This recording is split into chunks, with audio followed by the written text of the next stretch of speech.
made Delhi his capital. At the time of becoming Sultan, he was confronted with many problems. जब वो सुल्तान बने तो उनको कई प्रॉब्लम को फेस करना पड़ा. कैसा प्रॉब्लम? तो देख लो क्या क्या प्रॉब्लम है. लेकिन वो अपने सारे प्रॉब्लम को अच्छे से सॉल्व भी किए. ठीक है, तो प्रॉब्लम थे. कैमरा बंद है. डिफीटेड हिज मेन राइवल्स, बहुत सारे उनके प्रतिद्वंदी थे. Yalduz, Ghazni, Qubacha and Multan. Iltutmish was an able and shrewd military administrator. बहुत ही काबिल थे, मिलिट्री एडमिनिस्ट्रेटर भी वो थे. He liberated the, ये जो थे यलदौज, कुबाचा, ये लोग क्या थे? नोबल्स थे. Yes, what is nobles? ये नोबल बहुत ही पावरफुल थे, बहुत ही पावरफुल थे. तो ये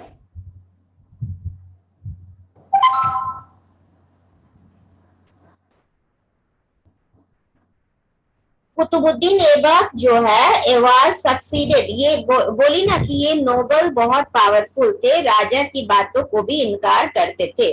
तो जब कुतुबुद्दीन ऐबक की डेथ हुई तो उनका बेटा आराम शाह रूलर बना. But he was not accepted by the nobles. ये नोबल लोग उनको माने नहीं. Therefore, इल्तुतमिश के son-in-law Aibak, son-in-law of Aibak and the Subedar of Badaयूं, इसको क्या प्रोनाउंस करोगे? BADAUN, Badaun. was invited to rule. उन्हें इनवाइट किया गया रूल करने के लिए. He defeated आराम शाह and became the सुल्तान. उसने आराम शाह को हरा दिया और सुल्तान बन गए. अब है इल्तुतमिश. मैं एक बात सुन लो कि नोबल्स क्या थे. नोबल्स बहुत पावरफुल थे, उनकी पावर राजा से भी ज्यादा थी. और ये नोबल्स कौन कौन थे? ये लोग थे यलदौज, कुबाचा. ठीक है, अच्छा. फिर क्या हुआ कि इल्तुतमिश कौन थे? यानी कि इल्तुतमिश कुतुबुद्दीन ऐबक के सन इन लॉ थे, उनके दामाद थे. ठीक है, तो he made Delhi his capital. उन्होंने दिल्ली को अपना कैपिटल बनाया. At the time of becoming sultan उनको बहुत प्रॉब्लम फेस करने पड़े, और बट वो सारे प्रॉब्लम को ब्रेवली फेस किया. He defeated his main rivals. वो अपने मेन प्रतिद्वंदी गजनी के यलदौज को और सिंध के कुबाचा को इन्होंने डिफीट किया, हराया. Iltutmish was an able and shrewd military administrator. He liberated the Turkish Empire from Ghazni. उन्होंने liberated माने freed लिखो, free, FREED, freed, आजाद किया. लिखो लिबरेटेड का मतलब फ्री लिखो, फ्री. इल्तुतमिश का second para liberated. Who is Iltutmish? Anshika Mishra अभी तुरंत बताए. Iltutmish was the son-in-law of Qutubuddin Aibak. Ma'am son-in-law of Qutubuddin Aibak. Ma'am son-in-law of Qutubuddin Aibak. Ma'am, can you repeat the meaning of liberated? Free, free, FREE, free, आजाद कराया. लिबरेटेड मतलब फ्री, लिबर्टी मतलब freedom, liberated मतलब आजाद किया.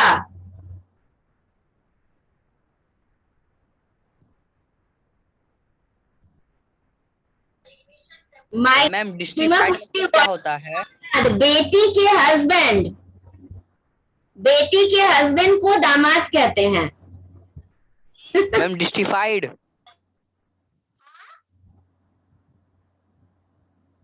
जैसे जैसे मेरी बेटी के जो हस्बैंड होंगे वो मेरे और मेरे हस्बैंड के दामाद होंगे। अब आई बात समझ में? Yes ma'am ma'am. जस्टिफाइड मतलब मैम ये होता है। यहाँ क्या है, जितनी बेटियां क्लास कर रही है उन लोगों के हस्बैंड उन लोगों के मम्मी पापा के दामाद कहलाएंगे। मैम ये होता है मैम जस्टिफाइड का मतलब। क्या बोला अंजनी? अंजनी तुम लिख कर बोलो, नहीं क्लियर आ रहा है, मेरे पास वो नहीं है, हेडफोन बेटी ले गई है। बोलो तो क्या बोले? मैम जस्टिफाइड मतलब मैम यही होता है ना मैम। जस्टिफाई? मैम जस्टिफाइड मतलब मैम यही ना होता है मैम जो आप अभी बताए।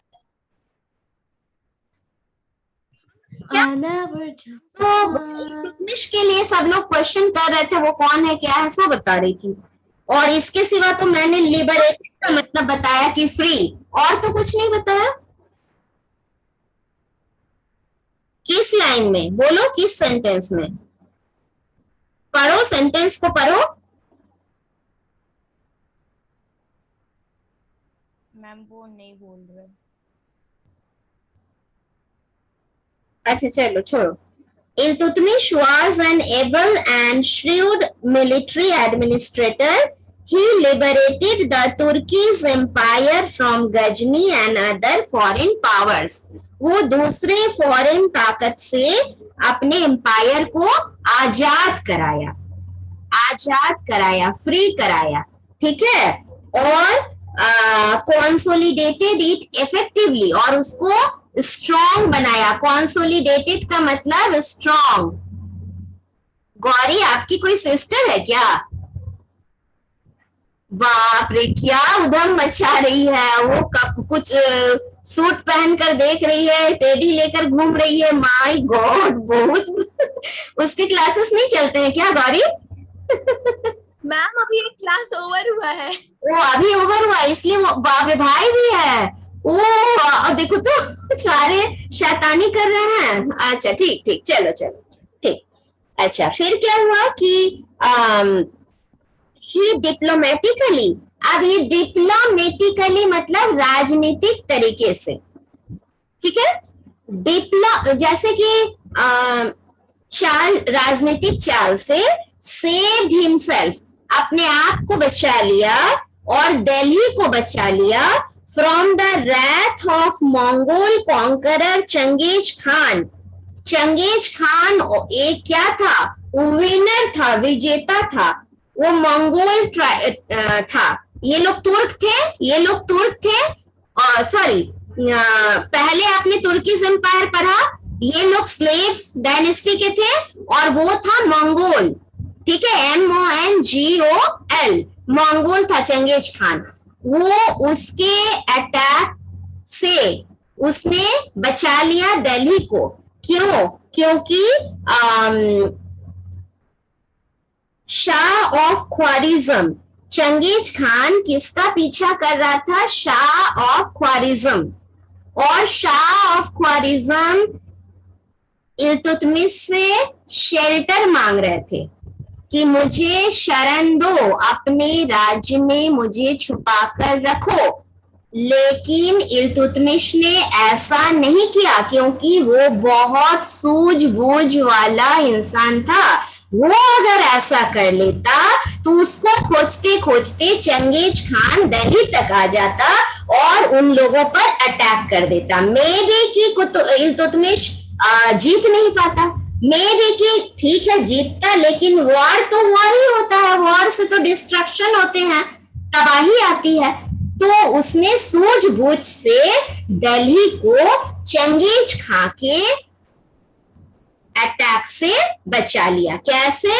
तो शाह ऑफ ख्वारिज्म को अपने यहाँ शेल्टर नहीं दी। थोड़ा सा हार्ड है बेटा आप लोगों के लिए, बट शायद मैं समझा पा रही हूँ, समझे? Yes ma'am. Ma'am one time repeat कर दीजिए ना, नहीं समझ में आया ये मैम बात। यस मैम, समझ आ गए। मैम एक बार रिपीट यस कर मैम दीजिए। समझ। अच्छा अच्छा ठीक ठीक ठीक। क्या हुआ कि ये जो पर्सन थे इल्तुतमिश, वो शुरू से ही अपने आप को परेशानी में घिरा पाए, बट वन बाय वन उसने सारे परेशानियों का ब्रेवली सामना किया और वो एक एबल एडमिनिस्ट्रेटर था, ठीक है, और डिप्लोमेटिकली भी बहुत तेज था। तो उससे क्या हुआ, किसी ने शरण मांगी। वो कौन था? शाह ऑफ ख्वारिज्म, ठीक है, लेकिन इन्होंने उसको इनकार कर दिया। अगर वो उनको शरण दे देता तो चंगेज खान दिल्ली पर अटैक कर देता, क्योंकि उसका पीछा कौन कर रहा था? Genghis Khan. तो वो सूझबूझ से अपने आप को और दिल्ली को चंगेज खान से बचा लिया। ठीक है, आगे बढ़ते हैं। उसको बहाना भी दिया, साफ साफ इनकार नहीं किया कि मैं तुम्हें I will not help you. उसने साफ साफ नहीं किया। क्या कहा? Delhi climate would not suit you. Delhi का जो क्लाइमेट है तुम्हें सूट नहीं करेगा, बहुत गर्म है यहाँ, बहुत ठंड है यहाँ, या वगैरह वगैरह कुछ भी कहकर डिप्लोमेटिकली चाल चली उसने। मुंह पर जवाब नहीं दिया कि मैं तुम्हें शरण नहीं दूंगी। ओके, ठीक है, समझ में आया?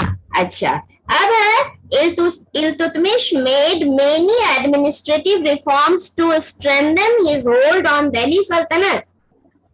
उसने कई एडमिनिस्ट्रेटिव रिफॉर्म किए, सुधार किए। क्या क्या किए? अब देखो, ये बहुत इंपॉर्टेंट है। उन्होंने, पहले ही बता रही हूँ कि बहुत एबल थे, बहुत एबल थे। तो उन्होंने ही organised a group of 40 Turkish nobles called Chaliha.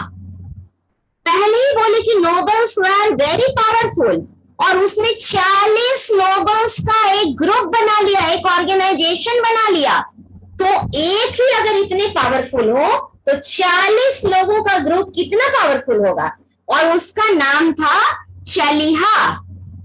ठीक है, he divided his empire into many iktas. Ikta मतलब province, province मतलब state. For the administrative efficiency, he introduced silver coins. उन्होंने चांदी के सिक्के चलाए जिसको कहा जाता है टंका, और कॉपर के सिक्के चलाए जिसको कहा जाता है जीतल। चांदी के सिक्के को क्या कहा गया? टंका, और कॉपर के सिक्के को क्या कहा गया? जीतल। ठीक है मैम, बगल में पिक्चर भी दिया हुआ है वो कॉइन्स का। हाँ हाँ, पिक्चर भी दिया हुआ है दिल्ली सल्तनत के पीरियड के कॉइन का। Very good. अच्छा, इल्तुतमिश भी क्या था? Patron of art and architecture, literature, जैसे कि कुतुबुद्दीन ऐबक था। अब देखो, इनके दरबार में भी एक बहुत ही बड़े राइटर थे, राइटर जो लिखते हैं। क्या नाम था? मिन्हाज उस सिराज। अंडरलाइन करो, मिन्हाज, MINAHAZ, मिन्हाज उस SIRAZ, सिराज। फेमस राइटर थे। He wrote the account of Iltutmish's reign. Iltutmish के एडमिनिस्ट्रेशन के बारे में सारी बातें उन्होंने अपनी किताब में लिखी है। और लिटरेरी पर्सन, रूहानी और उस्मानी भी उनके दरबार में थे। Also graced his court. He was a staunch Sunni Muslim. मुसलमानों में दो होते हैं, सिया और सुन्नी। वो थे सुन्नी मुसलमान। He treated Siya